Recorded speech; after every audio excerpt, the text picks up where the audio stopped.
This is Badir McCleary, and welcome to the Reality Talks podcast. On Reality Talks, we speak with working artists and arts professionals on navigating the art world.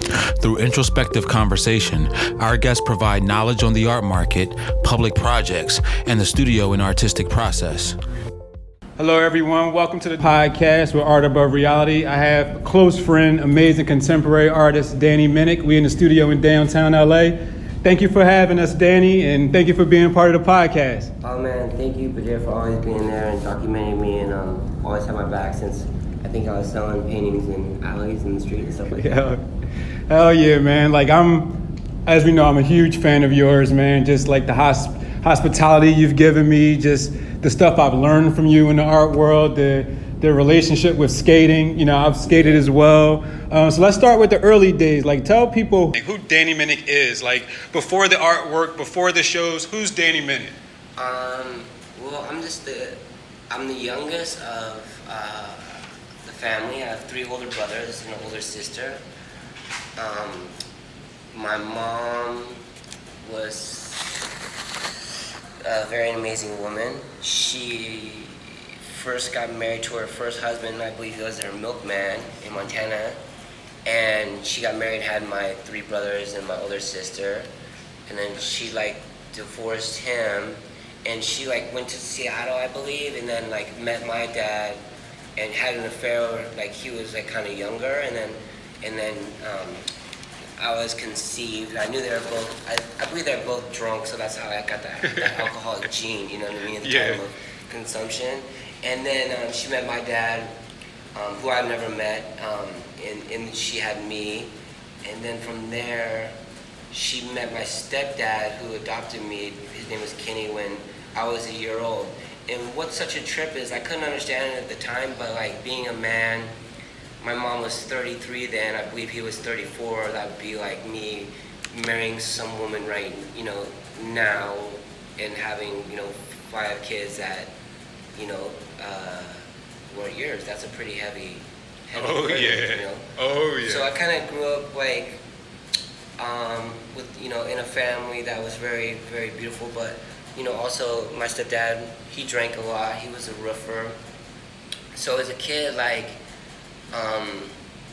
he kind of favored me more than my brothers and sisters. So it was kind of this weird relationship. And then there's a lot of abuse, a lot of fighting with him and my mom, and it was pretty insane. And as a kid, I would just kind of just tune out and just watch a lot of cartoons, and and just I was really influenced with music. My first piece of art I think that I ever really seen or got was kind of a Jimi Hendrix album, and my brothers grew me up on music like that. But then also my mom listened to country music, and she also was a huge Motown fan. So I would always listen to the classics of Motown: Marvin Gaye, Diana Ross, Supremes, and then on the other hand, country Patsy Cline, and then Led Zeppelin, and that's so my music. I really love escaped with music. Yeah. So what type of cartoons? I think about going back to my younger days and thinking about the cartoons and how they influenced me. What cartoons influenced? Because you can kind of Roadrunner and just video games, just anything with bright colors. I would trip out. Oh, Scooby Doo. Of course. Those were and the other one, who was the Australian mud dog, Oh, I know. Oh my God, I can't remember his name. I know who you're talking about. Muttley or something Muttley, that. Muttley. And then Muttley. and then Inspector Gadget, and then that was a classic. And then years later, Clash, G.I. Joes, just that, Star Wars, Clash of the Titans, the movie The Road Warrior, just all cool stuff like that. And then, I was really in the Smurfs. When I was super young, I was into Smurfs. So I kind of I could draw pretty much really good as a kid. So I would I remember I liked this girl in school, so she liked the Smurfs, so I drew her a perfect Smurf, and then and then my mom got me a book and pencils and all that stuff because I really like drawing, and I'd always have my mom would say I would always have like 12 invisible friends, you know what I mean? Like in my room, it was a trip, dude. I was like, my imagination was the imagination is so important as a kid, I believe. That's why I kind of trip now, like how everyone's like glued to their phones. It's kind of sad, but that's just the way the world is, you know? But I kind of like just did that, and then I used to ride like BMX bikes a lot, and I just learned to like hustle, and like the first time I got like in trouble for like graffiti and stuff, like I would just draw like, you know, AC/DC or Led Zeppelin or Pink Floyd or Willie Nelson or Patsy Cline or the Marvin Gaye. I would like tag those, and like at school one day I got a Sharpie and I'm like tagging them outside, and then like the cops caught me, and like I remember him like tripping on me of like the music selection that I tagged on the thing. I think I was in like second grade, like, and I got in trouble, and then like, man, the other time like my brothers would like, you know, smoke weed a lot and you know do crazy things, and like I remember like I like was like the lookout to like this crop that they're like heisting this crop, and like we were like on go-karts and mini bikes with like trash bags full of like weed, like, and then like I remember the first time I kind of like smoked a joint. I think I was like in third grade, maybe younger. Wow. Yeah, and it was the first time I was like on roller skates, right? And I'm like, it's my brother's friend, and I'm like super baked, and I smoke it, and I'm like, it's like, you know, up at the school, because I used to live like, I lived all over, man. I mean, I pretty much grew up in Seattle, but before that, we used to live in San Pablo. That's like the outskirts of San Francisco, in Oakland. So we used to go to like Fisherman's Wharf when I was a kid and stuff. Yeah, Fisherman's. Yeah. I remember walking through Embarcadero as a little boy before I skated. That was really cool. But like, and I just remember I was so stoned, and like I had to like, our hill was like down. Like I mean, my house was down, so like I was like skating down the hill on the roller skates. I slammed my knees and everything, and I'm like kind of like sitting at dinner time, like trying to eat. You know, I keep missing my mouth, and my brother and everyone's like looking at me, and my mom's like, "Go to bed! Like, what are you doing?" And I'm like, "I'm doing nothing." Like, and like, you know, I was like, I could either tell them the truth that I like my brother, but then my brother probably beat his friend up. I just knew in my soul, like, I'm not a rat, and I'm not gonna knock anyone out. So I was just like, no, I just don't feel good. I roller skate, and the sun messed me up. And my mom was like, okay, so go to bed. And I just like went to bed, and I like, you know, I was just super baked. I was like looking up, and I just see like these little like army men on the wall. I'm like, what the fuck, like, you know, that's you know. And then from that, that's like, you know, that was a crazy time for me, man, because like at that time, like I remember going to school and stuff, and they're like, you know, it was the time of like, you know, in the world where people were still kind of like not cool with other, you know, with Hispanics, with blacks. And in my neighborhood, I grew up with one of my best friends was named Jose. He was Hispanic. He was rad, dude. We used to BMX bike all the time. And then I had other friends that were just rad. And like, I remember as a kid, people would trip out on me because I would hang out with all different people, you know? And like, and then what was crazy was I wanted to skateboard, right? So like, I asked my mom to give me a board, and it's like this little orange cruiser. And like I skated and I was like psyched, and she came home like drunk, right? And like tried to skate, she like slammed on her ass. Yeah, and she took a hammer and smashed that thing into 100 pieces. So I like watched it just like pow, like art just be demolished in front of me, man. Now, was that like your first introduction to like performance art? Like seeing your skateboard? Yeah. Because I'm pretty sure that had to have something on you artistically. Dude, my heart was broken. Like the person I loved just destroyed a piece of the thing I loved with a hammer, like right in front of me, into a bunch of pieces, like in one hit. It was like Thor, just like pow. That's what it reminded me of. Thor just pow and just went everywhere. Wow, I was tripping, dude. Did you try to put it back together or anything like that? Like, 'cause I know if something, like I remember, you know, it just takes me back to a story of, you know, when I had one of my Transformers got broke, and I think my mom stepped on it because it was in the middle of the floor. Right. And I tried so like desperately to put this thing back together because it was the love for the toy. You know what I mean? It was like, you had no concept of how much it cost or anything like that. It didn't matter. It was just your love for it and how like you said, how demolished. It was like somebody you love just destroyed something that I love. It's like, how do you feel after that? Yeah, it destroyed me, man, kind of. It was a trip, dude. And then I just went back to BMXs, you know what I mean? And like, it was a trip, man. Cause like in those days, it was just like, it's like roller skating. And then like my best friend down the street, another best friend, Dave, like, I used to hang out with him and his sister, and we used to just, like, ride bikes, and I remember his dad, like, had classic cars. We used to, like, cruise around those. And then my mom had, like, it was like when that movie Smokey and the Bandit came out, so, like, my dad, like, first he was gonna get a Lincoln Continental, but then they got, like, a, It's one of my favorite cars. Yeah, mine too. But then then they got her the Trans Am, so she, like, had that Trans Am. Classic. Yeah, man. And what's a trip about, like, I love my mom to death, but she used to, like, drink and drive and have the Budweiser, like, wear a white fucking cowboy hat, cowboy boots, like, dress super nice. My mom's super beautiful. And I remember she picked me up one day from school, and, like, she's kind of drunk, and I'm like, fuck, man, this is kind of, like, scary, you know? And she's like, let's go to Jack in the Box to get some tacos. I was like, okay. And, like, I'm in the seat behind her, because that's where I would be, like, in case something went down, like, she couldn't reach me well, you know?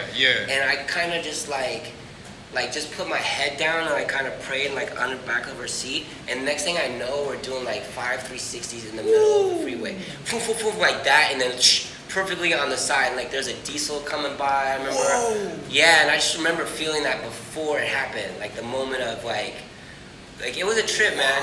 So, like, I've been very in tune with things before, like, they happen, I guess, or something. You know, like, you know. Yeah, very intuitive. Yeah. That's interesting. So it's like, as a kid, could you, like, feel that art and skating was calling you, you know, more toward the creative side, more than, like, say, a businessman, or, you know, most parents that want someone to be a doctor or a lawyer? Did you feel that the art was taking you to more of a creative side, to where you can actually release all of what you were feeling? Yeah, all those liquefied troubles, 100%, because I just remember in school, like my brothers already went to the schools before me, so then the principals and people had it out for me already. Because my brothers are hardcore troublemakers. Yeah, so I know your brother. Yeah, they're fucking hardcore troublemakers, dude. And I remember, like, one time, like, I was very respectful. Like, in school, like, I always did my work, and, like, the assignment was to draw your hand, so I drew my hand, it was perfect, but then the teacher accused me of tracing it, and so, like, and I was like, hey, I'll just draw it again right now. She's like, no, you traced it, go to the principal's office. And I got kind of, like, it kind of shut down my instrument, and I told my mom, because they gave me this stack of books, like, to do the thing, and when I told my mom when I got home, dude, she drove me up, and I watched her.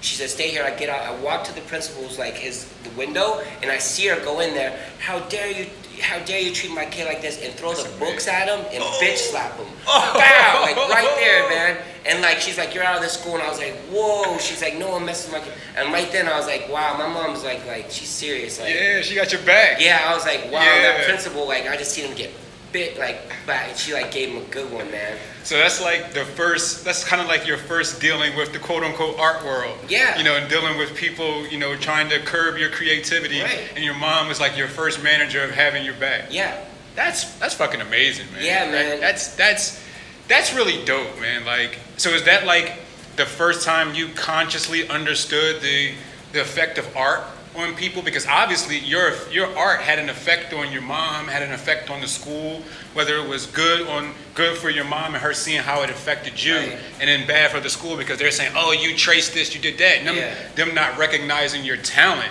and her like, yo, what do you mean my son doesn't, he fucking drew this? Yeah, that's when I knew, like, you can't, like, that's kind of like when I felt like talent is, like, you know, it's God-given talent. You just, like, you can't, like, you're either born with it or you're not. It's just a trip, man. It's like you can't, you know, someone can try to teach, you can't, like, you know, you can't teach talent. It's just there.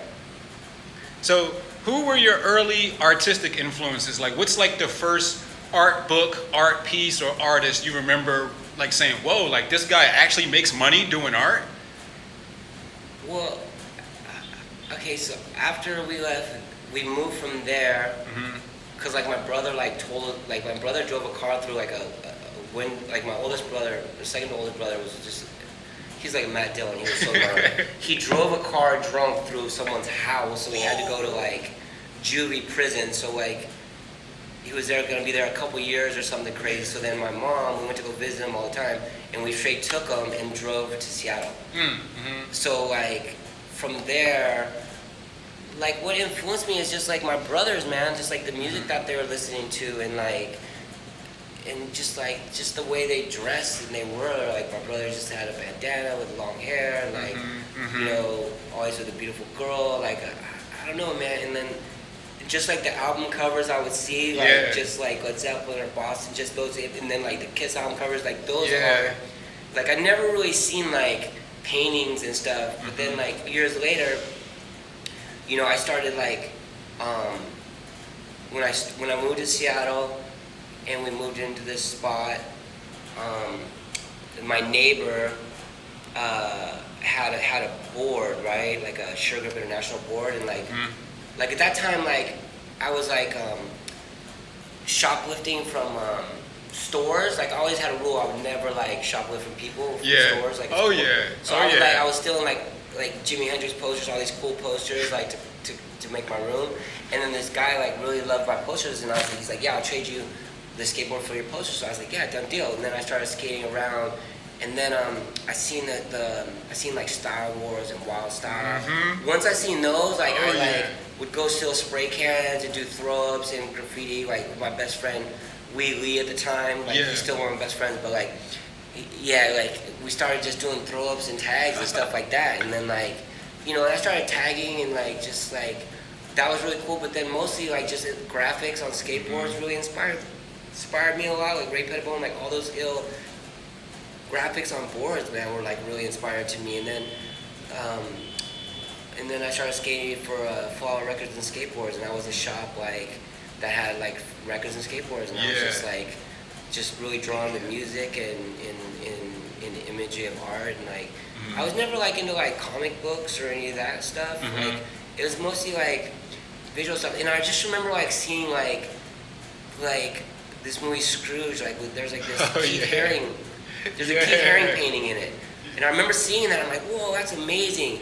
And so I was like, yeah, who was that? And I was asking my friends, and they were just like, I don't know. Like, and I was like, it wasn't like you could just Google it. And I was like trying to like find who that artist was. Yeah, because there was no Google at all back then. I was like, who drew that? You know, who is that? Like, what is that art? Like, and it was cool. And like, and then from there, I just started like noticing more art just on boards and stuff. And like, and a lot of skaters I liked at the time, like Gons and stuff, would just draw on their boards. So then I got, you know, I just would use like mean streaks and paint, like just draw on my boards. Like I wouldn't cover like the graphic. I just like go around it, add my own little thing. And accents. And just like in spray paint like on top. You know what I mean? Like my tag at the time, or a girl's name that I dated at the time, or something like that. You know. So, when did you first become aware of the street art aspect of graffiti, like being able to get clout from putting your name up on a wall? Like, when was that like new to you? Like, okay, I can do this, and it's cool. It's a release to me. Like, this is what I want to do. Like, I'm part of a clique that's putting stuff out there. Seventh grade. Seventh grade. Do you remember your first tag? Yeah, it was Chobs. It's Chulbs. Chobs. Yeah, that was my tag. And like my best friend, his was Cosmo, so me and him started a clique called the DGM crew, and that was our crew. But every time, dude, it was so crazy when we'd go out and do graffiti. I remember we'd eat like acid and like just go do graffiti, and like we would always get caught.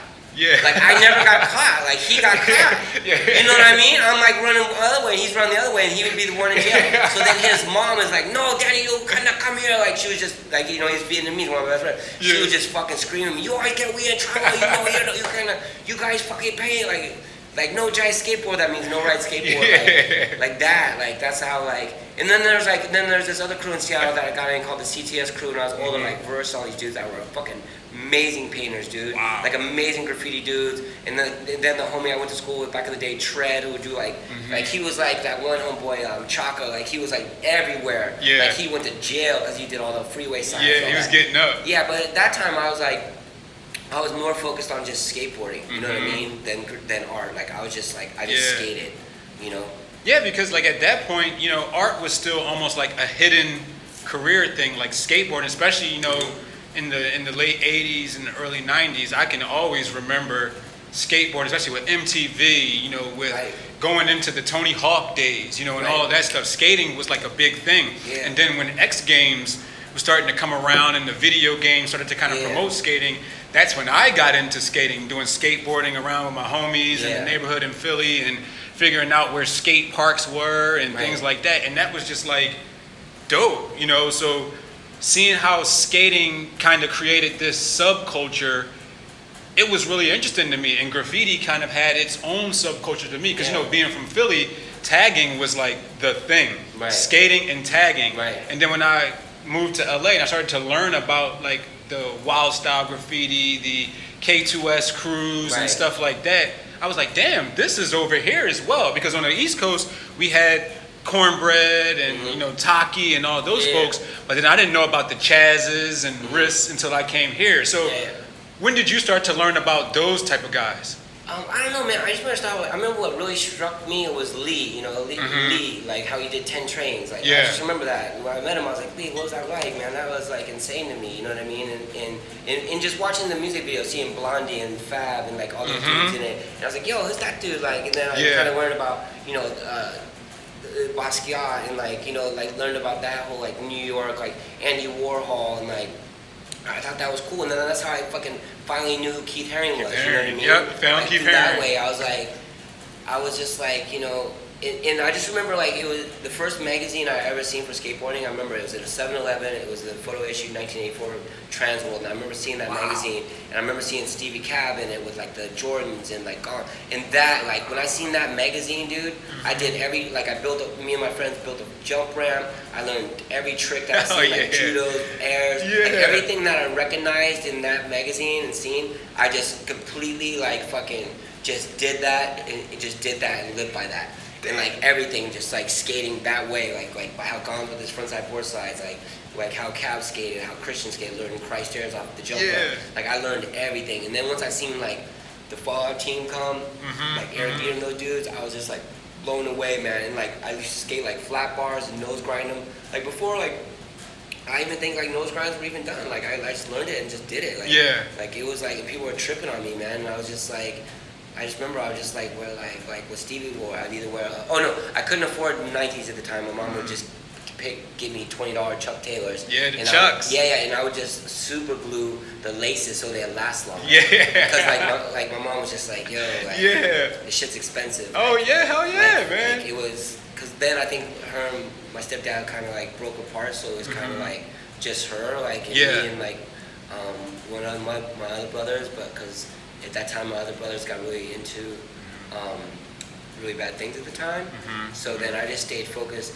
I knew in my heart and my soul, like my other two friends, Billy and Rick, these brothers that I grew up skating with, I just knew in my soul, like, that there is a bigger picture than this in Seattle. Like I remember skating in my shorts, like in the freezing cold, just you know, as if I'm in this beautiful sun. And I would just go next door and train underneath this garage on this curb, and just skate 12 hours a day nonstop. That's what's pretty much like put me. That pushed you.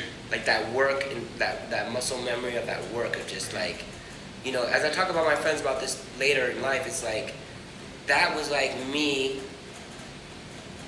That's pretty much like meditating is like repeating something over and over again. Like that's a form of meditation. Skateboarding is a form of meditation and healing yourself. Like, that's what I was doing at a young age without being aware of what I was doing. But I just knew that if I just kept doing this instead of going to the other way of a lot of my friends went, like stealing cars and stuff. Not saying I didn't do that kind of crazy stuff. Stealing rims and seats, whatever way I do. But like I just stayed focus on no matter what, I'm gonna keep skating. Yeah, definitely.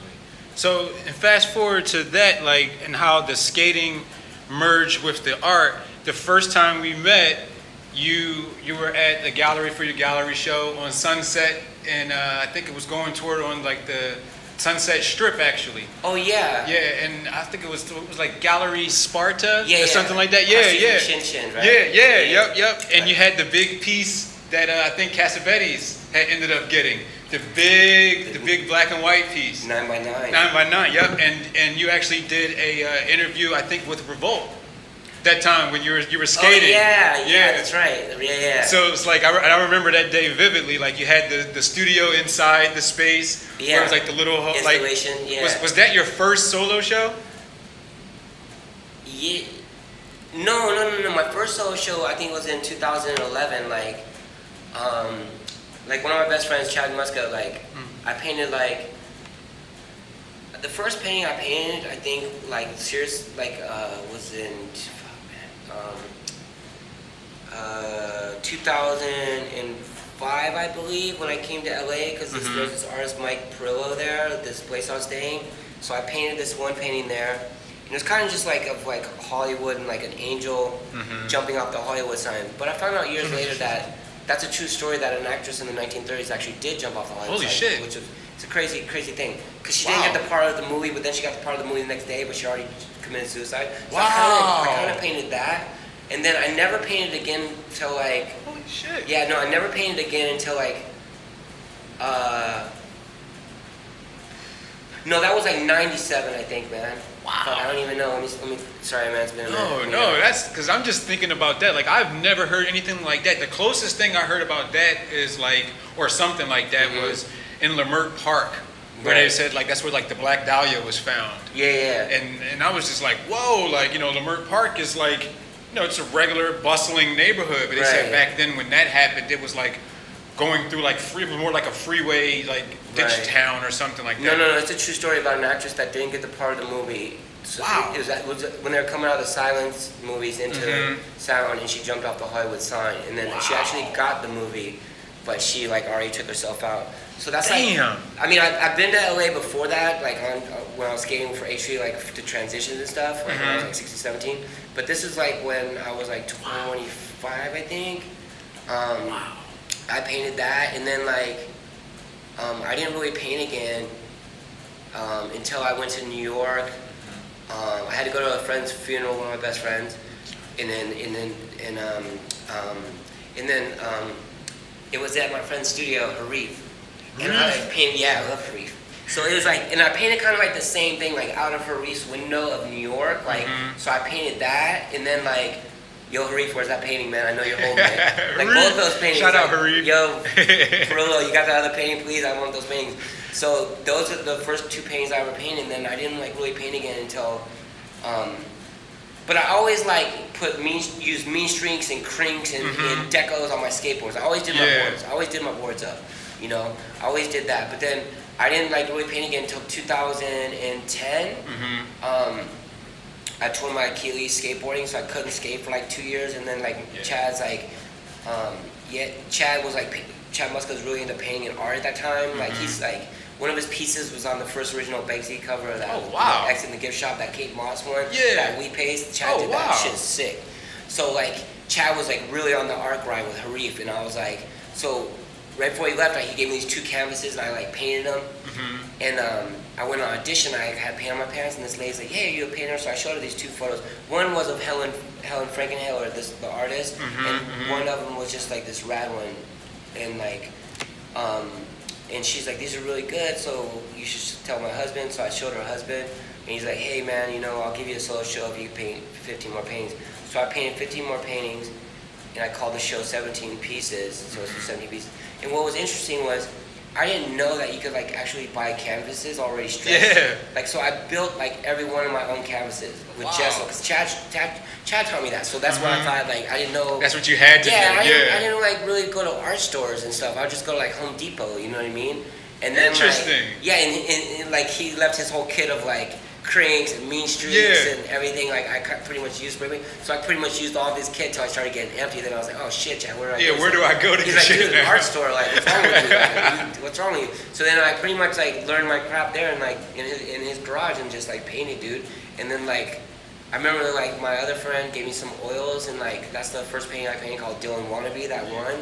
That was like my first oil painting, and like I just like focused on my craft and like really just focused on like, you know, it was the first time I had to take care of like dogs and like be out of myself and like really like take care of something besides myself. Like so it took me out of that like mentality of like, you know, survival mode, and just like just take care of the dogs and paint, and just, you know, I was just really inspired like then to just paint, man.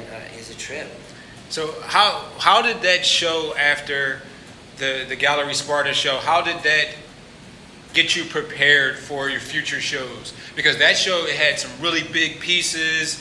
I mean, like I remember one big piece, like you had just got finished painting it, like the day of the show, and it was still a little wet. Damn, I think a lot of them. Yeah, a lot of them are usually like that. No, they were really nice to me. It was like I got in this show of it's an LBGG show that a friend got me in with them, and the owner saw my painting. It was that, you know, Ralph Steadman painting, remember, on like a mattress frame. Yep, I do remember that. So she saw that, and she was like, "Wow," she goes. I remember she said, she was very sweet to me. She goes, "You're like one of the big boys." I go, "What does that mean?" She goes, "You paint big." I was like Johnny Snowboards. I'm like, "What?" So she came to the studio visit, her and her husband Stefan, and they saw my work, and that's when I got my work art space next to Sif. Me and Sif got studios next to each other. Shout out to Greg. Yeah, I love Greg. And Devin from Work Arts, like that was his first place, you know. And look, it goes all the way around. I'm in the new work art space right now, where I'm in the studio now. Nice. So, and I was like painting there, and I just remember like, I just kept grinding, man. Just kept painting, and like, I got that painting that Nick bought, and I was like so mad at this one painting because I was working on it, and it was crazy because I at that time I don't even think I had $1 to my name. That like, so my friend Gina, like Casavetti, she was like, "Hey D, will you go to the art store with me? Cause you know, my little sister, I want to get her some art supplies." So I said, "Yeah." So I came picked it out and stuff, and she bought me a couple oil sticks, and it was really cool. And I remember I was kind of mad at this painting, and I turned around and I just like did that, my first character, like with the oil stick on this painting in like 5 minutes, like the oil stick, and it was like, it was just how I felt. I felt like my bones were still holding me up, and my whole body was tired, and that's how I came with my first character. And like that was the shit. I just remember like when I invited like people, when they saw that painting, the look on their faces were just tripping. So, you know, I just kept, I don't know, and then like that character was like really cool, and like I remember Nick was like, you know, "You should paint more of those, Danny." And so I was like, "Sif, let me get." Sif gave me a bucket of this black paint, and I just did my whole studio like that. Yeah. Of characters, all them. And then I kind of like Instagrammed it, and then Nick saw it, and he's like, "Yo, cut the fucking piece of that wall out." I'm like, "What?" And like, he's like, "Yeah," and I'm like, so I cut that piece out, and Nick, you know, I'm very grateful for the Casavetes family, because they came to like my show, and Nick like bought my piece, and like, you know, like he's very like, I mean, I'm very inspired by him. And his family, he's a great director. You know, just his dad, his mom, and his daughter, like I love them to death. And, you know, he kind of like, and it was a trip, because like when I went to Nick's house, like, you know, he had, you know, Moe's paintings, and then he had like the original Banksy with the balloon that Banksy punched. Wow. And I was like, wow, I'm like kind of like in this collection with these fucking amazing artists. And there's this other artist, I can't remember his name, I'm so bad with names, but he paints Crayola. Oh, Crayola? Yeah, Crayola. Crayola. Oh, yeah, Crayola. Yeah. Dude, He's dope. Yeah, he's dope. Two of the sickest Crayola paintings. He's like, dope. I was like, wow, this work is like insane. And and just that show was like really good. And I just remember too, like I asked Mina if I could have the painting back that she got of Dylan Wannabe to put in the show. She said, yeah. And then like that dude Bernie fucking Chase came, and like that other dude from like whatever to the Guggenheims, whatever, and he like literally took the painting off the wall and was like, "Yo, I'm gonna buy this. I need this to give to Bob Dylan. I'll give you $10." I was like, "Dude, you gotta put that thing back. That belongs to me." Like he literally took the painting off the wall. I'm like, "You gotta put it back." It's like, whoa, dude, like And he's like, "No, like I don't know. I guess that's the rich people how they. I don't know. How they act something. I don't know." I was like, "Yeah, put that back, dude. Like, what are you doing?" You gotta like make an offer to Mina. Like that's her painting, dude. Like he's like, "No, but you don't understand. Bob Dylan will love this." I said, "Well, that's cool, but like, yeah, that's Mina." Like, yeah, it's like still like Bob Dylan's great, but I maybe have somewhere that's going. Yeah, Mina, it already belonged to her. So yeah.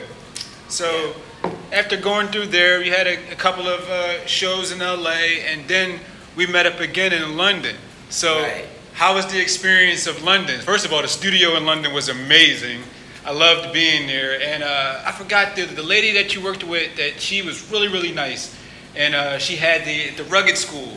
Erica. Yeah. She was really, really nice. And like that school was almost like a museum for like an orphan school. Yeah, it's the Rugged School Museum by Dr. Bernardo from the 1900s. It was the first school in Mile End, like where kids could go there. And like, yeah, it's really intense, man. That energy there. And like, you see the photos out of the kids that are homeless, one-legged. Like, he like put them like all there and gave them food and jobs. And, you know, it's a really beautiful, beautiful thing, man. It was a trip, man. So what was the energy like working and dealing in the London art scene as opposed to Los Angeles? Because, you know, we deal in the LA art scene every day, and we sometimes feel like LA is the center of the art world when it's really not. It could be a New York or a London or a Paris, or even Hong Kong these days. Yeah, I mean, I love LA and everything too. I mean, but I'm from Seattle, you know what I mean? I'm like, you know, people ask me where I'm from, like, I'm from Seattle. I'm not from New York, I'm not from LA. Like, when you see people here, they're like, oh, I'm from LA. It's like, yo, you moved here from where? And you lived here over 20 years. No, I'm not from LA. I'm from Seattle. And how it worked out, it was like, to me, I felt like I'm so into music, and I told you, like, Hendrix and all that. I felt like as if, like, when Jimmy went there and just blasted him, you know what I mean? Yeah. Like, that's what it felt like to me. I'm like, okay, I'm in London. I'm going to get a solo show. You know, I'm gonna, like, I went there with $300 in my name, you know what I mean? Like, straight up, like, that was all I had. And I was like, I just felt I was like, I'm either gonna, like, make it or I'm not gonna make it. And I just went there, and through connections of my friends from Seattle, like, hooked me up with a friend who's huge in the music industry, how I got a studio from Ragged, and, like, I already had work being sent over there. And, you know, Jay's like, hey, you know, you interested in doing a show with Maddox? And I was like, went there to go check out the vibe. And I said, yeah, let's do it. And I just, like, grinded, man. I was just, like, so influenced by London. Like, energy's just, like, you know. And I was like, you know what? Like, this is it, man. I'm meant to be here. And, like, when I was there, I was tripping because I didn't, like, I took, like, mostly I would just walk, but mostly I would walk around everywhere, just be inspired, and just go to all the museums and all the ill shows. I saw Dylan and it's show, all free. All the and then the theaters, free. Like I'd go see plays and like man, I loved it. And what was cool was I just remember like I took a cab, man, and this gentleman picked me up, and you know I was kind of like I think I was just out doing some work in Brick Lane and stuff, putting out some work up there, and I was kind of like tired and covering paint, and he's like taking me to the studio, and he was just like, hey, you know, are you an artist? He goes, yeah. I go, no, you know, I just paint, whatever. He's like, yeah, you know, I went to this place, you know, in 90-something, and like da-da-da, and I picked up this art, and I'm like, I was like, this motherfucker, I know exactly what he's talking about. He's like Ghetto Santa Claus or something. And he's like, yeah, I got these pieces, and guess who it was? And I go, oh, it's probably Banksy, right? He goes, yeah, man, how'd you know? And he goes, yeah, you know, I'll give you the ride for free, you know, if you give me a piece of art. So I said, okay, cool. And he came up to the studio, and I drew him something. Ian, he's really cool, man, and me and him sparked an amazing relationship. And he was always like, you know, he's the one that like hooked me up with. He's like, Danny, you should do the Arms Against the Art Fair, and do that. And he was just very into art, and like helped me make my first print with Steve Lazaridis and those people. Like he would like really have my back, and like London was cool, man. And Ian's a really cool dude, man. And, I met Ian. I met Ian. Shout out to Ian. He's a good dude, man. Ian's the man. Ian's the man. Yo, he's the man. He's the man. Yeah, so like, you know, and like, you know, he put the word out that I was there, and like, you know, I met a lot of cool people, and just, you know, I was like, either do or die. And then Jay's like, you know, if you want to do this show, if this gentleman takes you on, we'll do it. And his name was Robin Barton. And Robin came, and I worked with Robin a lot, and he was very, very good to me, man. Took me to like all the spots. Remember Robin? Yeah, Robin's amazing. Yeah. Robin's amazing, man. And he was just like, you know, he kind of like just like, you know, really helped me with my show, and like he just was, you know, very, you know, it was interesting before Robin and Jay came to the studio because they were like, you know, like, he's like, yeah, well, you know, if he likes you, you know, he'll take you on. And I'm like, whatever, like, I'm just gonna paint, man, you know. Yeah. And then when they came, they were just like, they were tripping on the work, you know, because I just worked, man. It's natural. It's just you can see through the work, you know, the humility, the humbleness, and the thing of just wanting to paint. And that's why, you know, the earlier stories were just so amazing to me, because I can see that. You know, you can see that, just like, man, I'm just here to paint. I don't give a damn about all the other stuff. You know, I just really, really want to paint. Yeah. And like, I got that feeling from a lot of the folks that I were around, or that were around us, like Bradley Theodore's like that. You know, he just wants to paint, and he's with Maddox. It seems like Maddox has a bunch of artists that are like that, that just really wants to go out and give their all. And it's funny how I found out that you were there, because I had got to grad school there, because I was at grad school at Sotheby's, and a friend of mine, Rachel, she was like, dude, because she had got there a week before me, and she was like, dude, it's this gallery like right around the corner, because our school was in the Soho area, like off Tottenham Court Road. And he was like, yo, right on Maddox Street, it's this gallery. I was telling the curator about you already, and he wants to meet you. So when I got there, I'm like, all right, cool, let's go gallery hop. And then when I got there, I seen the piece in the window. I was like, that's just my bro Danny. I was like, and that's when I texted you and was like, yo, bro, are you still in London? You was like, yo, B, I'm still here. Like, and I was like, holy shit. I was like, I'm at Maddox right now.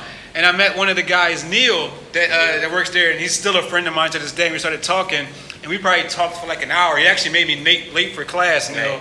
And I was like, holy shit, like, and Maddox had the work just beautifully presented. It was, you walk up, they had the flowers and everything. It was like, damn, like, it really, really added a new level of presentation to the work, where people can actually see its greatness. So Maddox, I mean, shout out to Maddox, man. They took care of it. I love Jay, man. I love Jay and that whole clique. I mean, like, he like let me do, like, you know, paint the windows, put an installation in, and, you know, he gave me a little bit of direction on how he wanted to do the show and homage to Keith, and I was like, okay, cool. But then, you know, and then that was cool. That was very beautiful. And then we had like the downstairs was more like all the work that, like, my other style work, and like the sculpture, and like it was really cool, man. I got mad love for Maddox. I don't have the Jay, like, you know, he brought me to London. He gave me a solo show, and I was like, wow, man, here I am, a solo show, you know, in London. London. And what was crazy was it was like literally like 5 blocks away from the Brook Street place. So I used to go visit that place all the time, and I would just like go everywhere, man, and go like, and it was near like not the barbecue, not the what was it, the what museum was down the street? Oh my God, Natural History Museum, isn't that right there too? It was another one. Was it the Portrait Gallery? I think the Portrait Gallery was like right down the street. Yeah. Because I remember after I went and seen your works, I seen the Duchamp and Dali show. Yeah, and there's the school too. The school, it's right there. So I London, went there too. I went everywhere. It was so much stuff to see, like, every single time in London. And then, like, when I would go to East London to come check you out, I would always stop over by Milan when they were playing soccer, or they were doing all this stuff. And then in Shoreditch, you actually turned me on to one of my favorite London restaurants. Bull in the China Shop, bro. I love that place. So we got a chance to do VIP to the Barbican. And we got a chance to introduce ourselves to our brother Al Diaz. Oh man, yeah. Wow, so that was heavy, dude. That was big time, and being able to see Basquiat's history and link with someone who not only worked with Basquiat but actually created the Samo brand. Actually knew him. Just didn't work for him. As an assistant for 6 months. Actually knew him. Yeah, I love Al, man. Like, how cool was it not only to be, you know, in the Basquiat retrospective, you know, his family was there, his friends were there, but to meet Al and to continue working with him even to this day. Yeah, it was a trip, man, because like I was like, you know, like I was kind of scared at first because for one, I got a VIP ticket sent to me through a friend, so I'm like, dude, are they gonna arrest me for that wall? You know, like what's going on here? You know what I mean? I was like kind of like, you know. First, before we go into that, we gotta talk about the wall before we even do about that. Okay. The wall. The night we went out for the wall, remember we met in the studio a couple of days before. Right. And I actually took a photo. Remember, you seen the Basquiat? You was like, B, check this out. And I didn't even know the Basquiat was coming to the Barbican. Right. You showed me the flyer. Yeah. And you was like, B, look at this shit. It's like, it's Basquiat's retrospective. It's like, you going? I was like, oh, hell yeah. Yeah. And you was like, I'm going to do something dope. I'm going to do something dope. Right. And then you hadn't figured it out yet. And then remember I reached out to the Barbican for press. Right. And I was like, yo, I got press access. And I went back to your studio and you was like, what I'm going to do is, you see the shit that Banksy did? Because Banksy did his piece. Right. And you was like, I'm going to hook that shit up even better. Right. And then you called me. I remember I was getting prepared for class. And you called me and was like, yo, B, we're going to go out. I think it was a Thursday. Said we're going to go out. It was less than 24 hours. Yeah, it was literally because I had to be at class at 6 a.m. that next day. And I was like, fuck it, we're going. Right. And then you literally was like, yo, we're out. We got there, you went up, got it done, boom, boom, boom, boom, boom, and we literally just missed Al. Right. Or he was after you or right before you or something. And I remember that being like the most intense get up session I've ever been a part of, because first you're in a different country. Oh, we don't know. Yeah, you don't dude. know. But I did one rehearsal at the studio. I'm like, fuck, I timed it 2.5 minutes per. Yeah. I did this in 2.5 minutes. Because I think like literally you didn't skip a beat, bro. Like I'm sitting there, like I'm across the street. I'm sitting there like, okay, we get out. I remember hearing you once I started doing it, you go, oh shit. Like, you know what I mean? Because that's a big space. Yeah, like, it was huge. You were killing it. Like, you were like, boom, boom, boom. And I was like, oh shit, you're done? He was like, yeah. He's like, wait a minute. Wait. No, then I had to put the skateboard. You put the skateboard at the end. Yeah. And I remember this one dude driving by on a bike, and he was like, stop that graffiti shit. Mm-hmm. And then I just cracked up laughing, and then we hopped back in the Uber. In the Uber, because we had Tell the Uber go around. Yeah, the Uber to go around. I knew it would be 2.5 minutes till that dude could get there, because I did it early.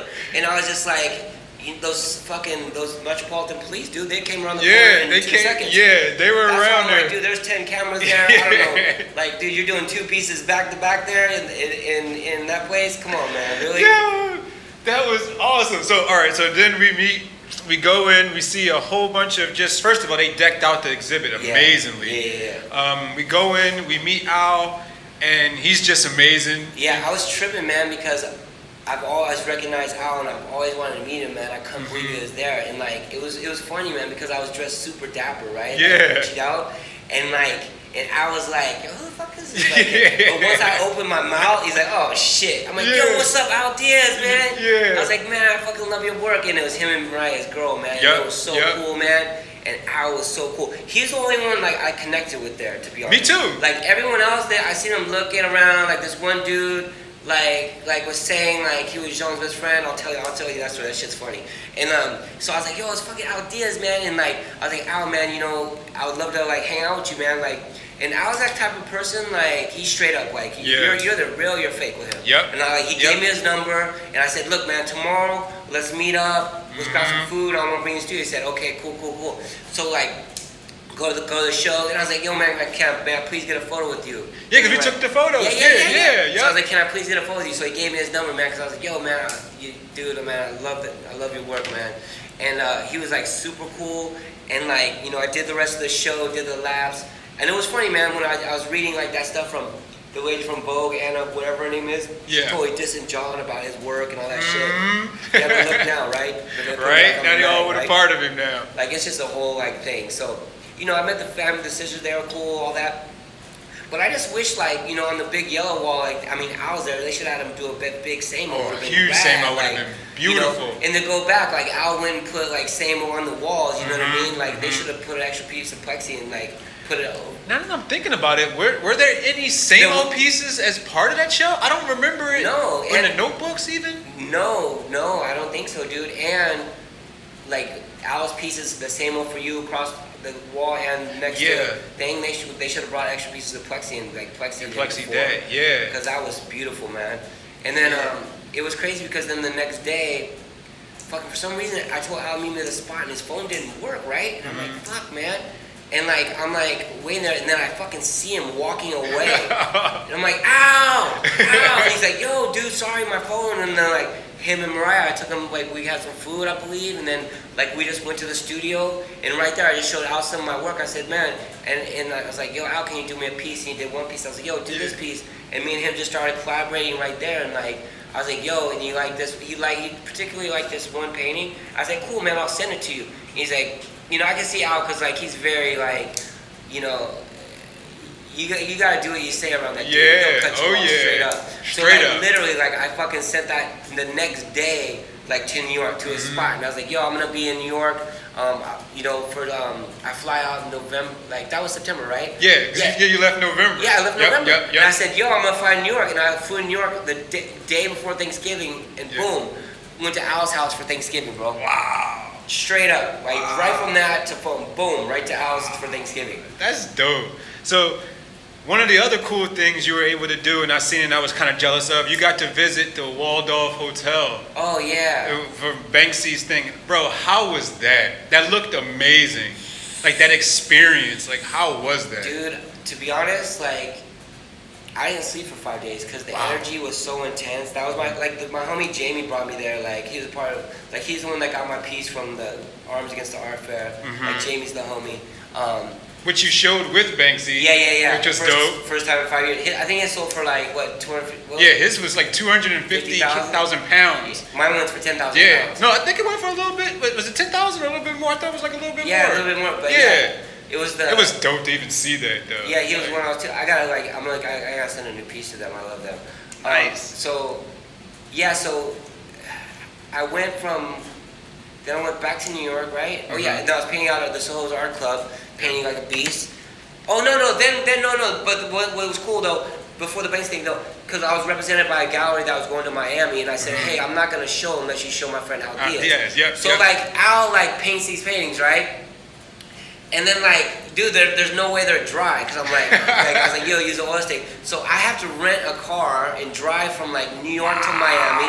And I'm like thinking like, okay, cool, like, you know, Al will drive too. And I'm like driving halfway there, and I'm like, Al, you want to drive? He's like, I ain't got a license. I'm like, what? So dude, I'm like driving like 28 hours straight, like with Al Diaz in these pieces. I'm like, what the fuck, dude? I'm like falling asleep, dude. And what was cool though, like right when we got there, like it was instant like go time. Like we got a huge wall to do together, like with that dude from Metallica, the bass player. Like, this shit was just insane. So then I'm like, yo. So I got invited to go meet my friend Jamie at the Banks Hotel, so I fly there. That was insane, bro, because I just came like, I was like, you know what? I want to do this wall. Those big walls are like 50 feet tall, and I'm like, yo, man, if I get shot off these walls, I'm gonna dress in all white, you know what I mean? Like, so I'll come in peace. So like I go there, and I'm doing the walls like right there, like right when I arrive, and like, you know, Bishop and everyone at the hotel was super cool, and they're like, Danny, you could do whatever you want, and they gave me the ladder. Usually they don't give people the ladder. You just have to stay 3 feet away from the angels. So I was like, okay, that's cool. Yeah. So I just did that whole wall, and then I did a 50-foot piece, like, you know, with just a crank of my friend Christian Soy doing a rocket air. You know, I first was gonna do like a Christ air, but then I'm like, you know, I don't want to get into that. I'm like, I'm gonna do a rocket air. And then I'm like at the hotel, and like literally like 5 minutes from there is like where Jesus was born, like all that stuff. And like I couldn't sleep, and it's like being inside, you know, being inside Banksy's brain. You know what I mean? And what's his name? Oh man, the door dude just passed away, man. I'm so bad with names. God bless him and his family, man. Yeah, definitely bless him and his family. Yeah, he just passed away. He was about to go with his wife to Australia. Man, I gotta see. Man, his name starts with a B, but fuck. Man, I'm so bad with names. I can remember my whole name, but God bless that dude, man. So I just went there and did all that, and then just went and seen the Salt Sea, and just went on a tour, and then I like left like, you know, a box of cranes to the hotel, but you know, we stayed in the penthouse, I guess, with the lions. And Jamie's mom thought like, she's like, go check on Danny, because like I was like sleeping like it was super hot, and I still had like the heat on. I don't know why. And she's like, it's like, and homie like thought I was like dead, like when you open the door, it's like 100 degrees, and I'm like in there just like baking, like, You know what I mean? It was just a trip, dude. And like that whole like experience was surreal to me. Yeah. Like I thought for sure, like I'm gonna get shot off this fucking wall. Wow. Like, you know, it's just me and a ladder. You know what I mean? Like it was gnarly. You know, it was hot. Wow. I got a big ass hat on. Like I'm like fuck. You know, and I just like. And once I was at, it was really cool because the hotel was very nice to me. Like I bought a bunch of my friends Lister, Reeve. Yeah. A bunch of my friends gifts. You know that they release every day from there. Yeah. And then once I sat downstairs for a while, people kept coming up to me, and I started signing mad shirts, and then like once like a couple people started bringing canvases to me to do, then that's when it started getting weird to me. A little weird. I'm just like hold up, hold on.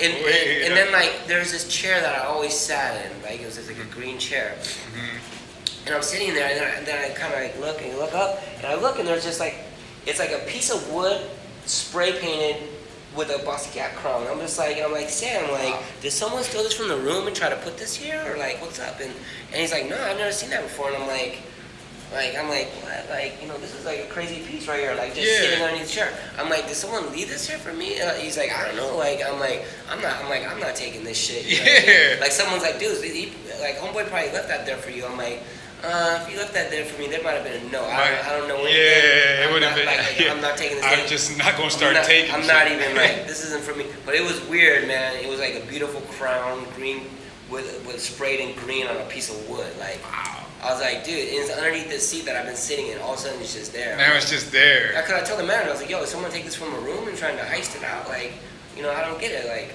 but it was cool, man. That was a great experience. It was like.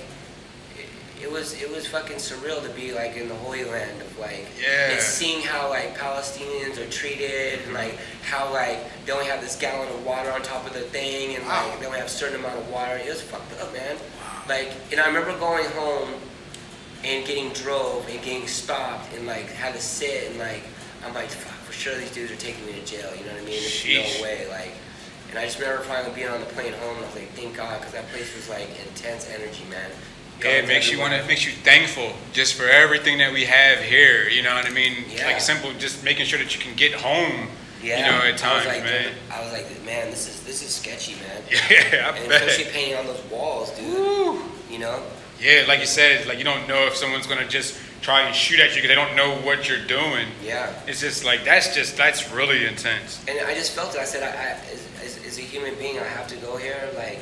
You know, and then what was crazy, like, where you know, the major and where Jesus, you know, where the Jesus thing is, like, there's a line, like, dude, like, 500 people.